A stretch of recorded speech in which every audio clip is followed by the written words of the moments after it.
Buenas noches, bienvenidos a Más Info, el periodístico de la televisión pública. ¿Cómo andás, Fernando? Ana María, bueno, contento con este estudio renovado. Sí, exactamente. Esperemos que les guste, los invitamos a acompañarnos y bueno, vamos a tener aquí a todos nuestros invitados. Vamos a ver cómo resulta con esta nueva escenografía. Está bueno porque además tenemos la posibilidad de interactuar entre todos.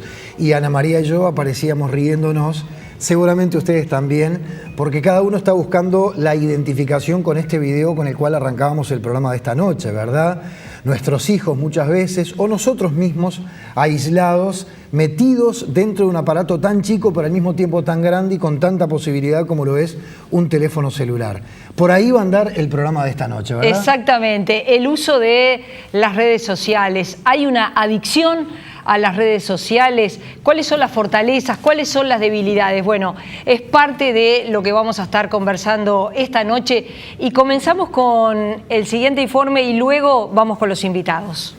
El uso masivo de las nuevas tecnologías digitales viene de la mano de cambios de lógica, prácticas y consumo, moldeando nuestra conciencia individual y colectiva y adaptando a nuevos criterios la forma en que entendemos y pensamos el mundo, y generando también un nuevo modo de operar que incide en las relaciones interpersonales y colectivas, en las políticas, la economía, la industria, la seguridad privada y la pública.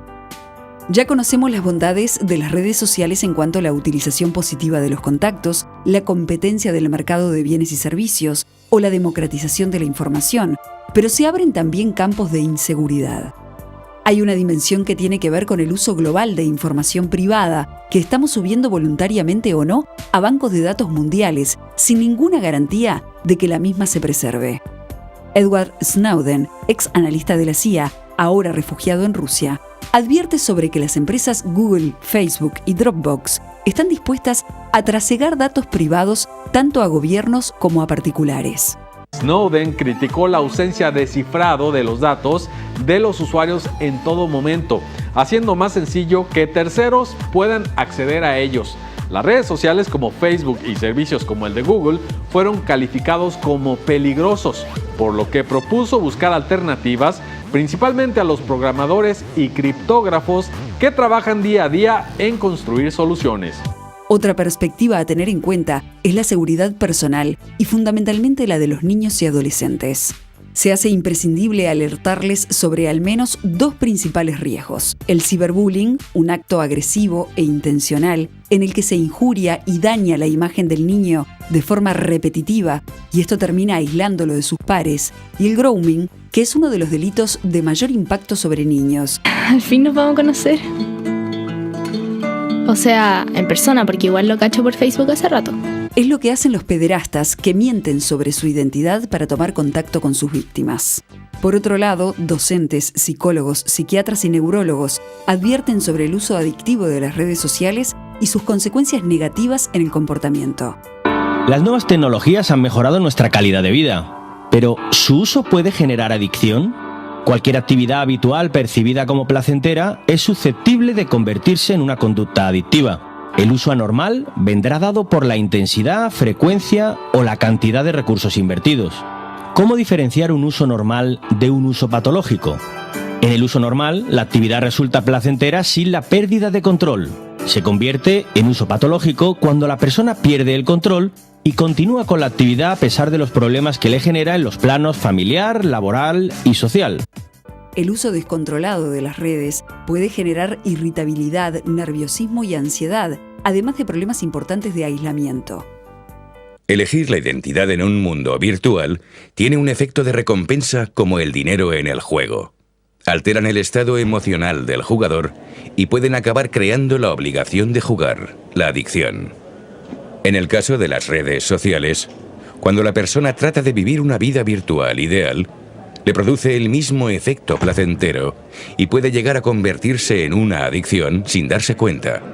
En realidad, actividades que nos generen un efecto placentero tan normales como utilizar los dispositivos móviles o Internet, al producirse por efecto de la dopamina, si se hacen sin medida, pueden convertirse en adicción y, por tanto, incontrolable y obsesivo. La mayoría de conductas adictivas tienen su origen en la adolescencia, ya que en esa época no están aún ajustados los sistemas de recompensa ni los de memoria emocional. Otro aspecto es el económico. El mercado se ha invadido de plataformas de Internet con las que se agudiza la competencia comercial con los negocios formalmente establecidos. Implica un desafío desde el punto de vista tributario, legal, micro y macroeconómico. Según un estudio de la consultora Radar, llamado El perfil del internauta uruguayo, 32% de los usuarios de Internet ha comprado alguna vez por la web, incluyendo sitios de descuentos. Esto representa unas 630.000 personas. A todo esto, el fenómeno crece de forma exponencial año a año.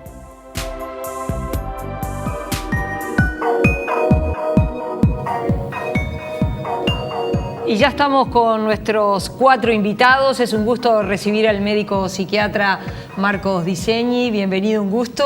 Y al doctor, al abogado Andrés Sarabia. Bienvenido, un gusto recibirlo esta noche. Felicitaciones por el nuevo Bueno, muchas gracias. También vamos a recibir esta noche, ustedes ya lo vieron en la cámara alta, a Roberto Balaguer, que es psicólogo, magíster en educación, y a Clarisa Lucharini, licenciada en Comunicación Social, todos trabajando en este tema desde distintos ángulos y con distintos enfoques. Sí, sin lugar a dudas. Incluso a Roberto Balaguer le tenemos que agradecer, Fernando, porque el inicio, el primer video, lo tomamos precisamente de su página. Nos pareció bueno comenzar así el programa y bueno, ustedes lo habrán disfrutado también. Y comenzamos con el doctor, el médico psiquiatra Marco. Marco, para empezar, ¿cuáles son las fortalezas y las debilidades? Porque, bueno, cuando nos planteamos el programa dijimos, bueno, ¿cuál es el impacto, el uso, el abuso, las cosas geniales que nos aportan Internet y las redes sociales? Bueno, estamos en un mundo absolutamente maravilloso y de insospechado alcance. Nadie hubiera pensado esto hace años o cuando nosotros éramos niños. Ahora, todo el alcance puede estar contrarrestado con problemas. El alcance poniendo al hombre por fin siempre es constructivo.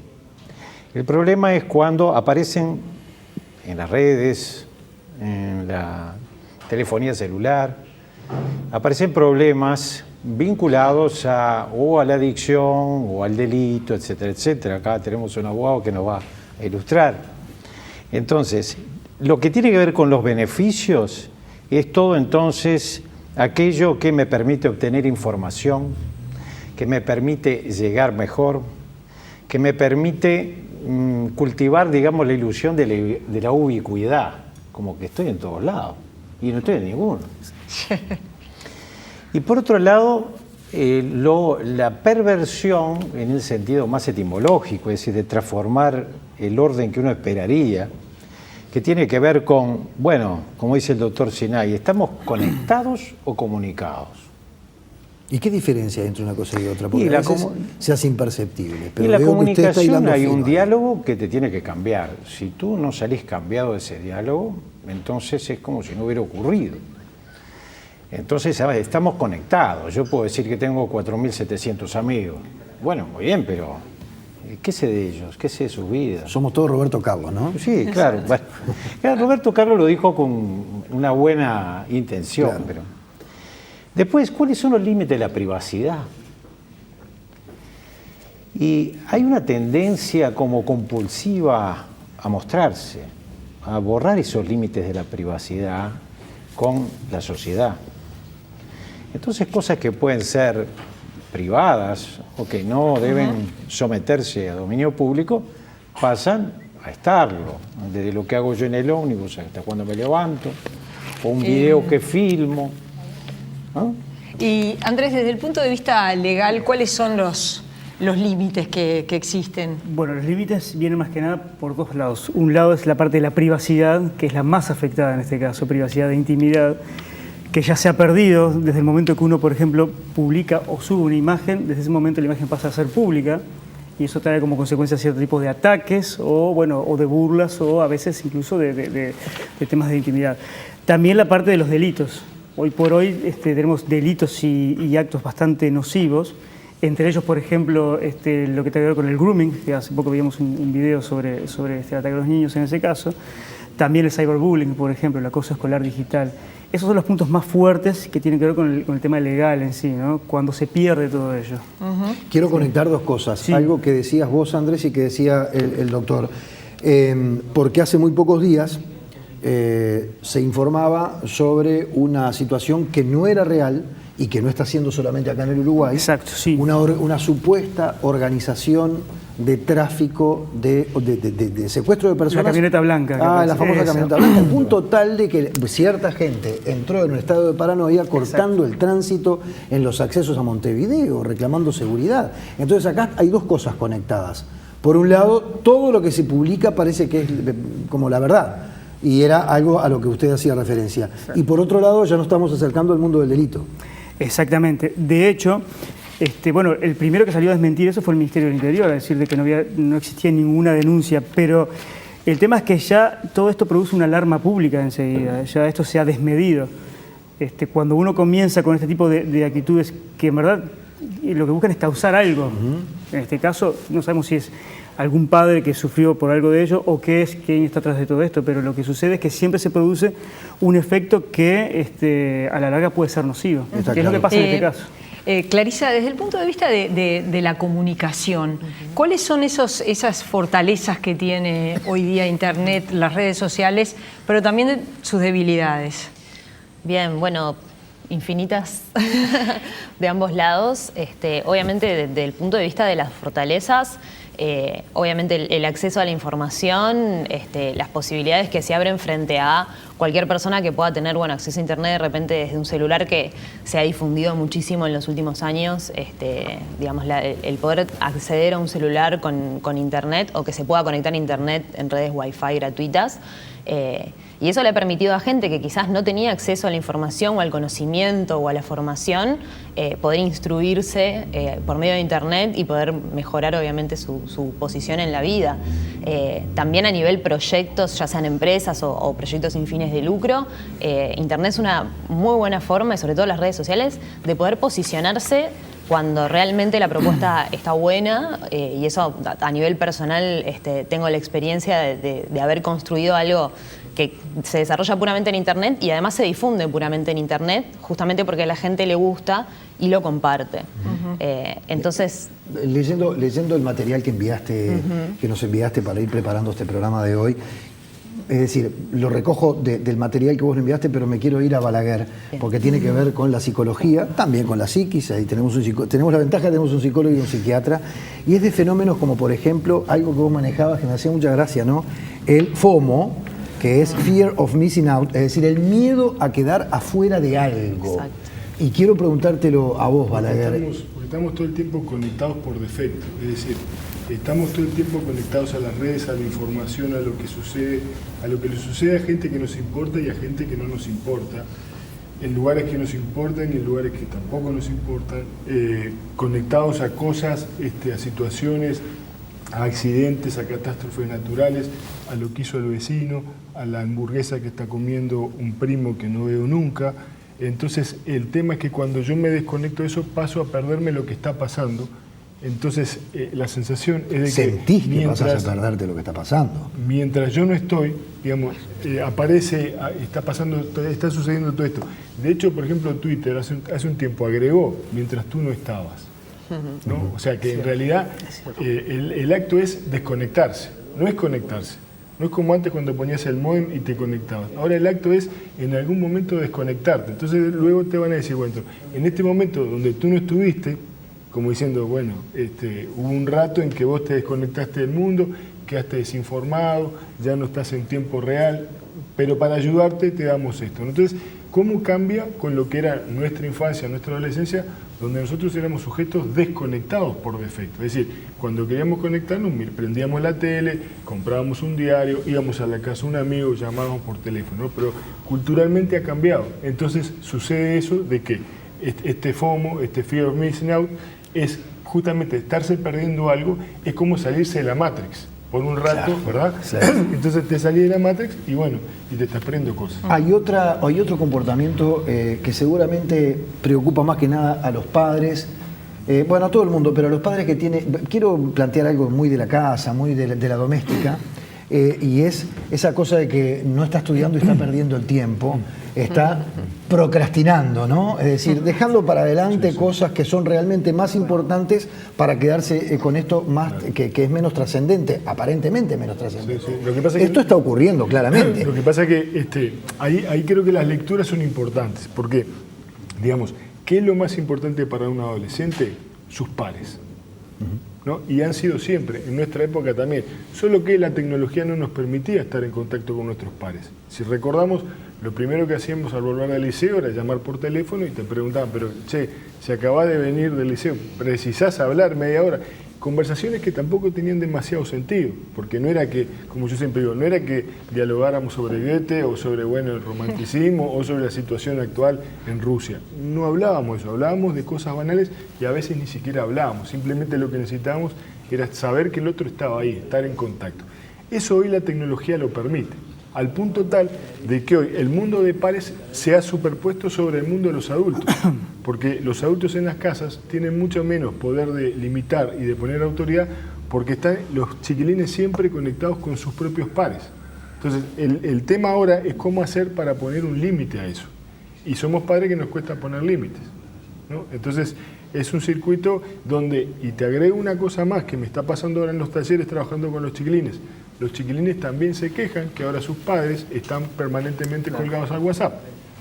Entonces, ya no es una cosa de chiquilines, sino que es una cosa donde todos estamos conectados a nuestras redes, acercándonos a los que están lejanos y dejando de lado a los que tenemos cercanos. Bueno, ese es el gran precisamente se han reto. visto precisamente a través de las redes sociales. Por ejemplo, la red YouTube, que en definitiva es un canal, una red, se han visto imágenes de padres a los cuales se les caen de sus brazos sus hijos chicos porque están distraídos con el teléfono celular conectados a las redes sociales. Suena el celular y está primero que... Pero de hecho lo que acaba de decir justamente es lo que sucede con WhatsApp, más que nada. O sea, si somos el ejemplo para nuestros hijos, ¿cómo podemos esperar que nuestros hijos luego no hagan lo que nosotros hacemos? ¿No? ¿Hay mínimos éticos para tomar en cuenta, Marco? Bueno, sí, eso tenemos que hacer una pequeña introducción, que es la siguiente. Hay hipótesis que dicen que nosotros pensamos en la medida de nuestro lenguaje. La hipótesis de Sapir-Whorf. Si bien eso es un ida y vuelta y hay una dialéctica, esto es muy interesante, porque entonces quiere decir que nuestro pensamiento se construye sobre vocablos, sobre formas, sobre lenguaje. Entonces no es lo mismo pensar en función de cliquear o whatsappear que de accionar o de comunicarse. Entonces la importancia es qué repercusión tendrá nuestro pensamiento, cómo se desarrollará nuestro pensamiento, si es que está a disposición de esos nuevos vocablos y qué control podríamos tener sobre eso. Incluso después también a nivel social.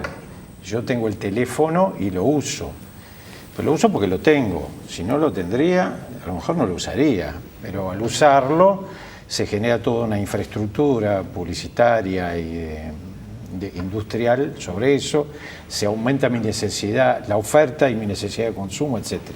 Entonces, aprovechando que Adela Cortina estuvo acá en Montevideo y ella planteaba en aquel momento los grandes riesgos que justifican una ética de mínimos. Pongámonos de acuerdo en lo básico. Y ella mencionaba algunos riesgos que hacen necesaria esa ética. Ella ponía el ecológico, el de las biotecnologías avanzadas, pensemos en todo lo que tiene que ver con los agrotóxicos, etc. Las armas de destrucción masiva, el económico, por la aparatosidad, digamos, del contraste, de la inequidad. Y yo agregaría el cibernético. Cibernético viene de kibernetes, que significa piloto, que es el cerebro como piloto de las máquinas, ¿no? Entonces, ¿qué tipo de control se necesita para que después una sociedad se desarrolle y para que los educandos crezcan en un ambiente donde lo cibernético sea un modo de libertad, no de adicción, que es un riesgo que ya estamos corriendo en los nuevos sistemas psiquiátricos están indicando. ¿Por qué? Y porque cuando yo no tengo eso, siento como un síndrome de abstinencia. Yo necesito, ¿dónde está la computadora? ¿Dónde está el celular? ¿Y pasa eso? Y claro que sí. Claro que sí. Porque, por ejemplo, y sin ánimo de hacer una crítica, Roberto, ahí tenemos a Balaguer con su celular al lado de él. Y también a Clarisa. Y seguramente cuando nos vamos, y sin seguramente nos vamos a dormir, Ana María con la tablet. Bueno, pero ahí de repente vos te podés justificar, ¿no? Porque tenés material para el programa de hoy, etcétera, etcétera. Pero nos vamos a dormir con el celular. A ver, que levante la mano aquí cuando se va a dormir y no lleva su celular y lo tiene al lado de la almohada. Nadie. ¿Sí? Bueno. Yo lo apago. Lo pongo en modo avión. Antes lo apagaba, ahora... Sos un bicho raro. Sos un bicho raro. Soy un bicho raro. Sí, está bien. Yo lo llevo porque tengo el despertador acá. Exacto. Claro. Siempre hay una excusa. Por eso el modo avión. No, siempre, modo avión no se reciben llamadas. Es que te hace la vida más fácil. No es un teléfono, es un digamos, hay infinidad de cosas aquí. Sí, claro. ¿No? Entonces, el teléfono hoy es la función quizás menor. Vos haces una cantidad de cosas, ¿no? Donde, digamos, nosotros lo seguimos viendo como teléfono probablemente por un tema etario, ¿no? Pero para los chiquilines, esto no es un teléfono, es una cantidad de cosas. Muchísimo, infinita, ¿no? Aplicaciones, ¿no? Una cantidad de cosas. Entonces, eso es lo primero. Y lo otro es que, digamos, sobre el tema de la adicción o la dependencia, es verdad que uno ve, ¿verdad? Si uno hace un corte clínico, dice, bueno, uno ve en una reunión de jóvenes, están todos en fila, ¿no? Mirando su propio dispositivo y a veces conversan sobre lo que ven. Entonces, cada tanto uno levanta la vista de su dispositivo para ver el dispositivo del otro. Más o menos esa es la dinámica general, ¿no? El asunto es que en estos dispositivos hay, como yo decía, una cantidad de cosas que nos han hecho tener una dependencia cultural. Entonces, cuando todos pasamos a ser dependientes, ya hay que repensar el tema de la dependencia. Porque, digamos, si no fuéramos por el ridículo, por el contraste, podemos hacer. La pregunta que yo siempre hago, ¿no? ¿Somos dependientes de la electricidad? Sí. ¿No? ¿Hay una adicción a la electricidad? No. Perfecto. Gracias. Está bien, está bueno. Muy bueno. Está bueno. Sí, hacemos una pausa, volvemos enseguida.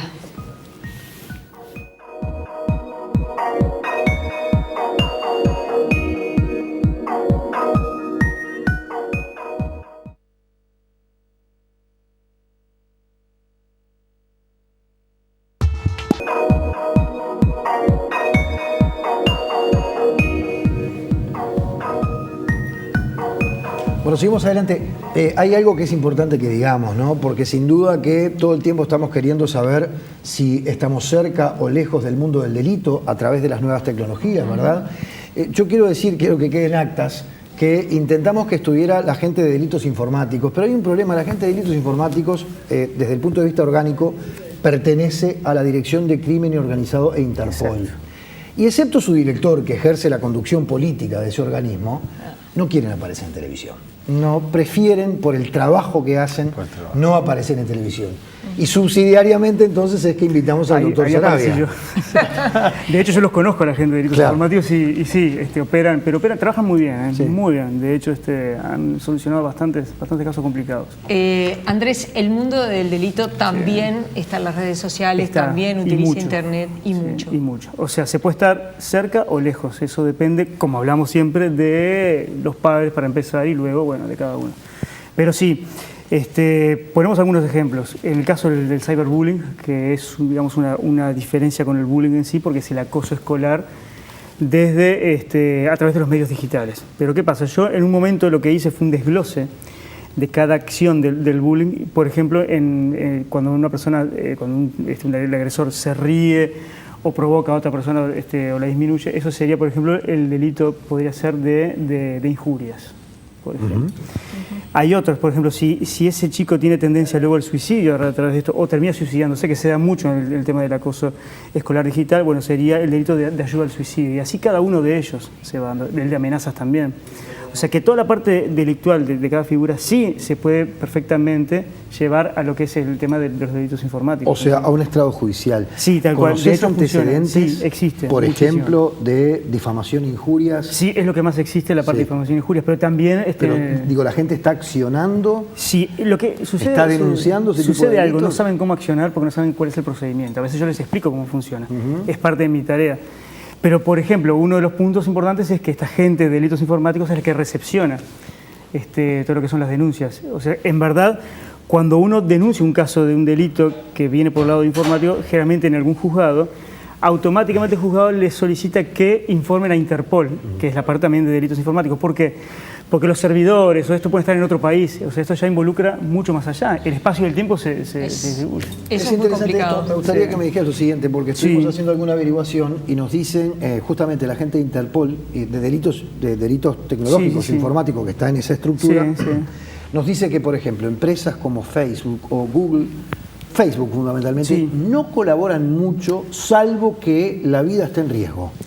Exacto. Conocí un caso de difamación e injurias hecho a través de Facebook, entonces la policía dijo, bueno, el tema es que Facebook no va a colaborar con nosotros porque no hay un secuestro de por medio, no está la vida de nadie en riesgo, por lo tanto la colaboración es muy limitada. De todas maneras, sí existe, salvo que es un caso también de un ataque muy certero a la privacidad, que también es un derecho fundamental. En ese caso sí se puede, y de hecho hemos ideado algún sistema para también, digamos, en este caso hablaste de Facebook, reclamarla de Facebook, pero también por vía de papel, porque ¿qué pasa?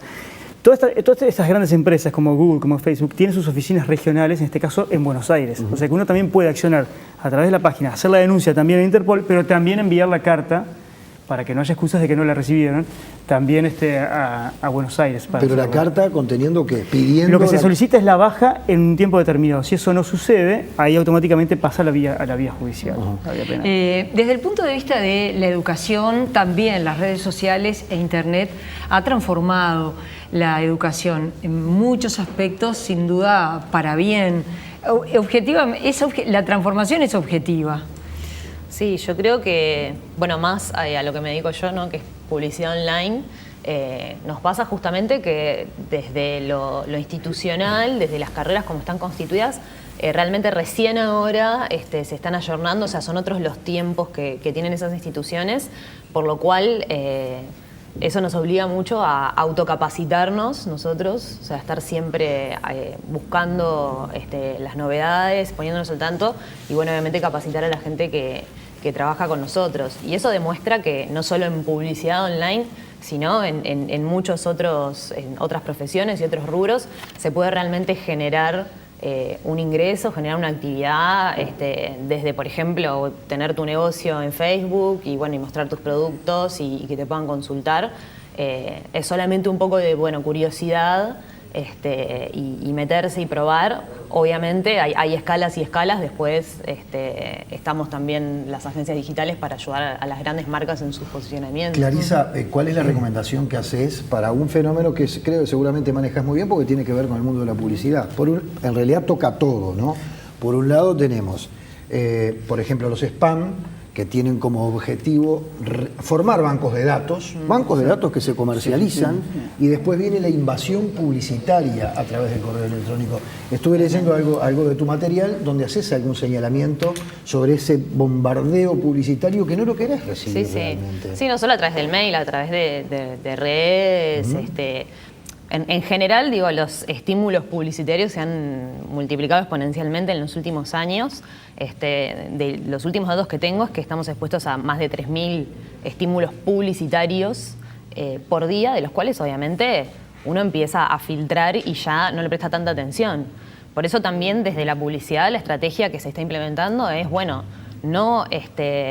Antes se pasó de la lógica tradicional, de un mensaje corto, conciso, que te lo muestra un montón de veces, eso se pasó a Internet y realmente ahí no funciona.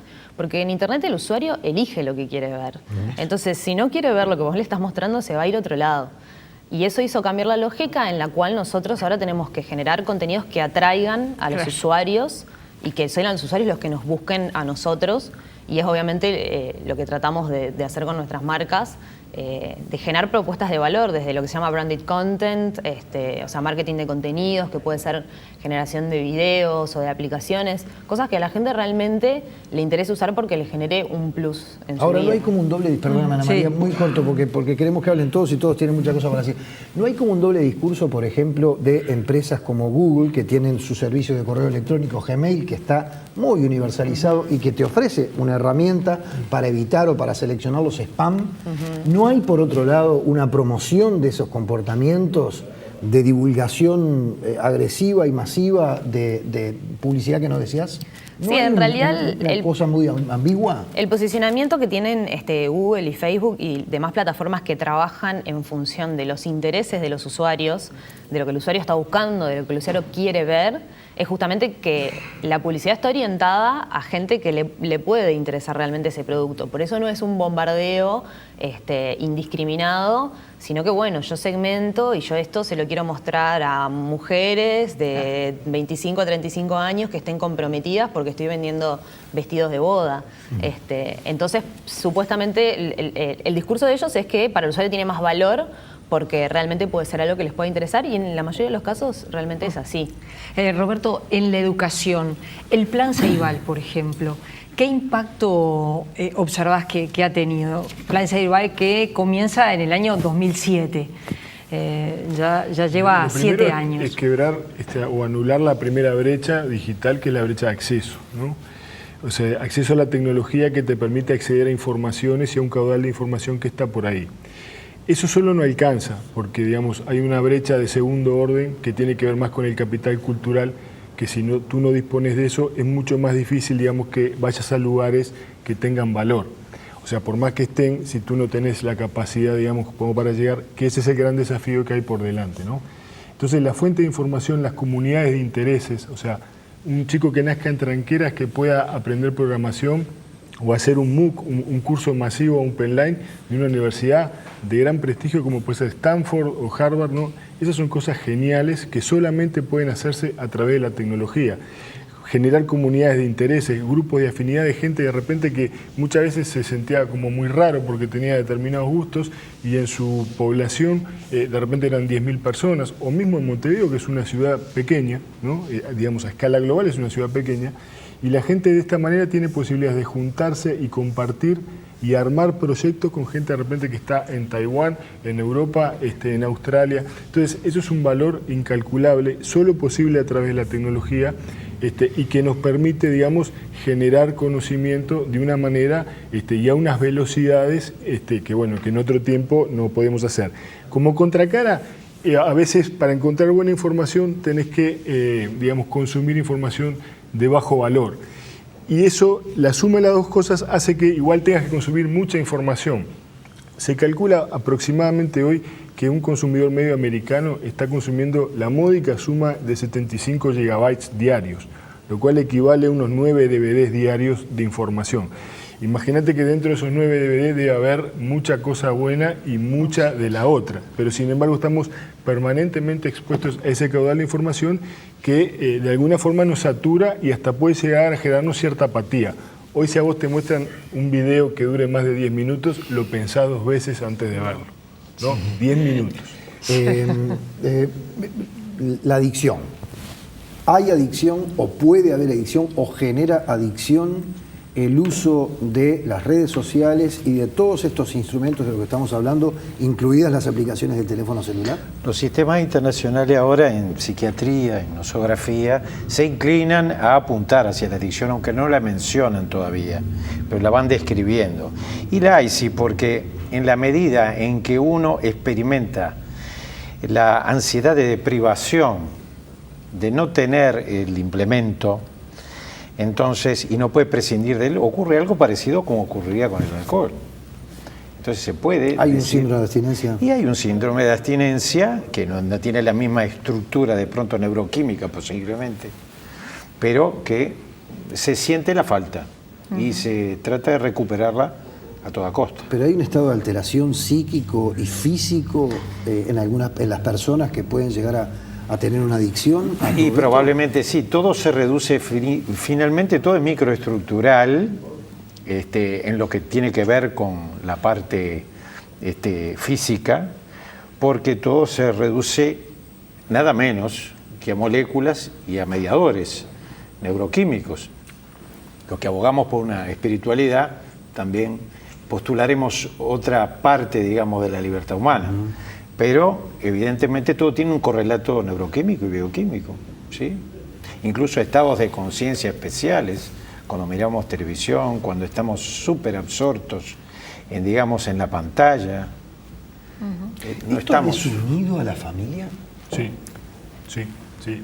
La ha desunido en el relato oral, ¿no? En esa cosa, digamos, no mediatizada.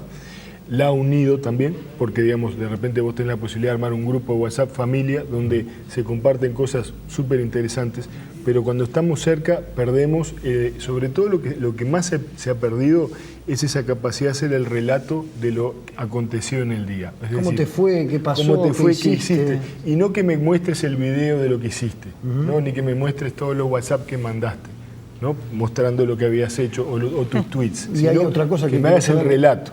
Roberto, porque esto también creo que la experiencia sirve, los que tenemos hijos chicos o adolescentes, podemos testimoniar de que muchas veces tenemos que incluso hasta ponernos rígidos, ¿no? El celular a la mesa, ¿no? Sí. La mesa es un momento que uno quiere preservar. Por lo menos un momento. Ahí está. Es que es un momento clave. Desde muchísimas investigaciones, la cena familiar, ¿verdad? Es un momento justamente de repliegue, de vuelta del afuera, ¿verdad? De repliegue hacia el adentro, de poder relatar, de poder encontrar en el otro alguien que te escuche, alguien que te oriente, que esa es la función, entre otras cosas, la función paterna. Y esa instancia está alterada. Esa instancia está alterada porque Pero por todos. Por todos, pero acá los no solo por los jóvenes. Pero los responsables somos los padres y que hay, digamos, como tip, digamos, uno debería generar instancias de desconexión, ¿no? Es decir, momentos claves como la cena donde digamos, bueno, vamos a dejar todos los dispositivos de lado, por más que tengan cosas fantásticas, ya sabemos eso, pero dejémoslo de lado porque esto también es fantástico. Y como yo siempre le digo a los padres, ¿no?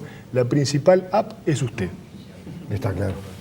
¿Y en la consulta es un planteo que se repite? Sí, se repite, pero como decía hoy al comienzo, hoy yo lo estoy escuchando en talleres de los chiquilines, que te dicen, mi vieja se pasa todo el día con el WhatsApp con las amigas. Fuerte, ¿eh? Y los padres con los amigos, fuerte, sin duda. Sí, porque no sé qué hacer con mis hijos que están siempre conectados. Y bueno, pero los padres se han adolescentizado. Entonces, también esto es una forma de volver en ese túnel de tiempo, ¿no? A reencontrarse con sus amigos y sentirse jóvenes. Y bueno, vos los ves de atrás, padre, hijo, madre, hija, y son iguales. Claro, porque si vos decís en la mesa, bueno, todo apagado y te suena a vos el celular, marchaste, te quedás pegado. Perdés la autoridad, no tenés autoridad. Sí, 30 segundos. Sí, Marco. una cosa muy cortita, que se reproducen a través de las redes, o se puede hablar de presupuestos éticos que se plantean como modelos. Por ejemplo, el hacer la tuya, por ejemplo, el no te compliques, por ejemplo, el no pasa nada. Se ven los diálogos, sí. Se ven las invitaciones. Lo viejo ya fue. Entonces, es interesante porque es un modo de difundir modelos que son muy importantes, incluso, sobre todo para los educandos, para los que están aprendiendo a sacarle el jugo a ese implemento sin perder la libertad, sino usándolo para ganarla. Gracias a los 4 por haber venido. Ha sido un gustazo recibirlos. Igualmente. Gracias. Hacemos una pausa y enseguida venimos con el historiador Gerardo Caetano.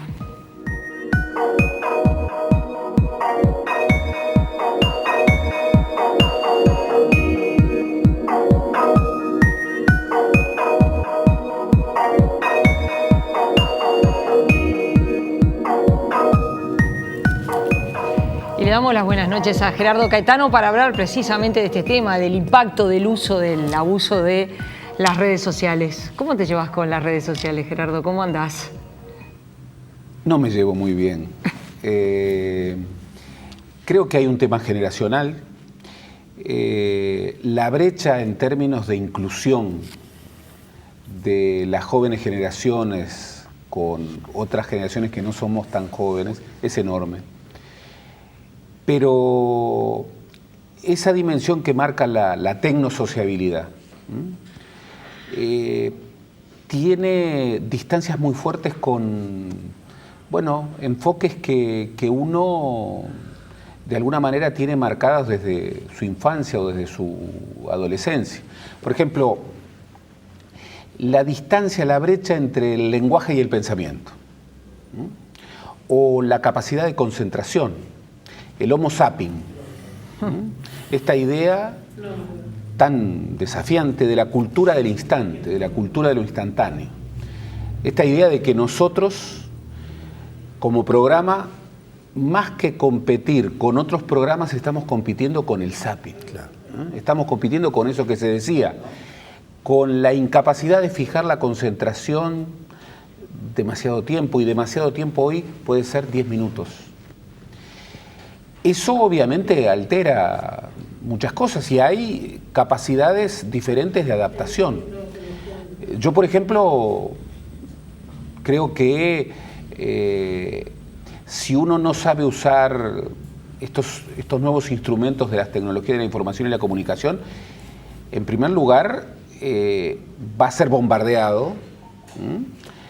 Para que se incorpore, decís vos. Claro. Y al mismo no podés tiempo, quedar afuera, no te dejan. Eso de no quedar afuera. ¿No quedar afuera de qué? No quedar afuera. No quedar afuera. Esa idea de comunicar al instante, online, el tweet. El tweet es, ¿cuánta reflexividad hay en un tweet? Bueno, puede haber mucho. Siempre y cuando, el problema no es el instrumento, el problema es cómo usamos el instrumento.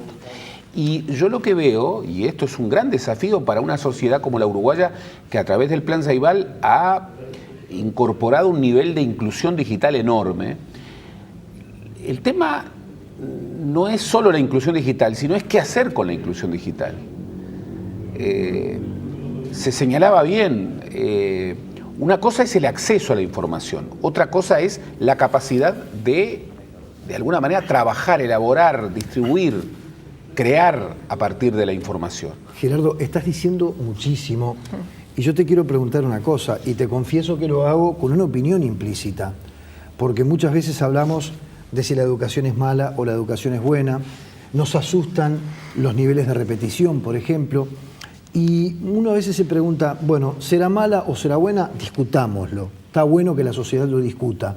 Pero si es mala, o si los métodos son malos, o si el contenido es poco atractivo para los chiquilines, capaz que lo fue siempre. Y sin embargo, en la vida tenemos los que se sientan y estudian y los que no lo hacen.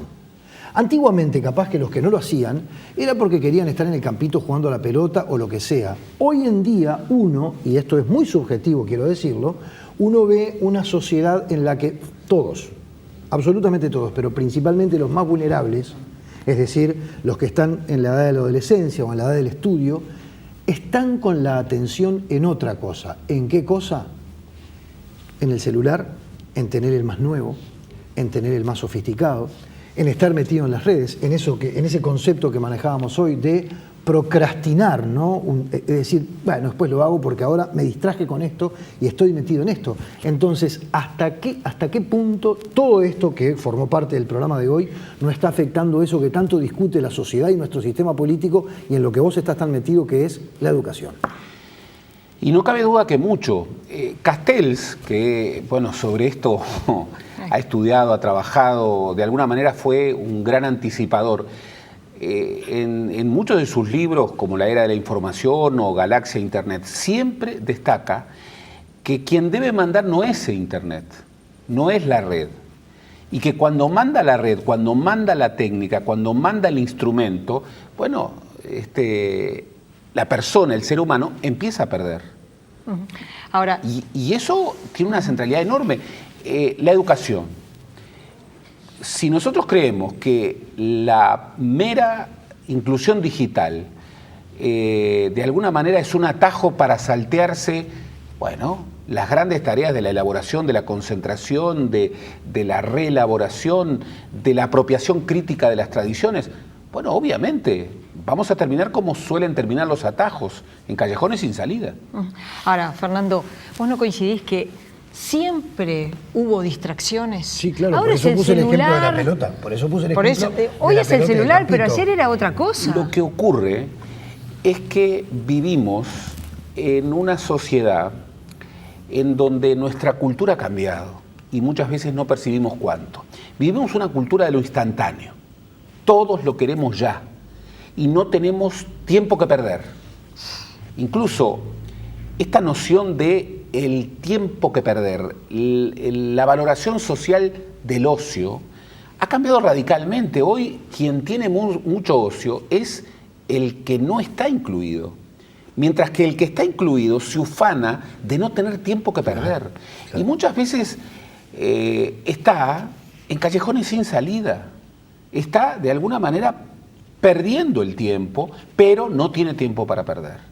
Esa idea de la cultura del instante, en donde no hay presente ni futuro, donde no hay pasado ni futuro, donde hay solamente eterno presente, donde de alguna manera el acontecer es una continuación interminable de presentes, bueno, es una cultura en donde la capacidad cognitiva, la capacidad de concentración se debilita. Ese bombardeo de estímulos, de incentivos, obviamente que está desafiando incluso a nuestro cuerpo. Claro. Hay cambios biológicos sin duda. ¿Cuánta capacidad de memoria tenemos? ¿Por qué hoy nos olvidamos de tanto? Es, entre otras cosas, porque hoy debemos recordar demasiadas infinitamente más cosas de las que recordaban nuestros padres. Empecemos simplemente por recordar los passwords, las siglas, recordar esas cosas que...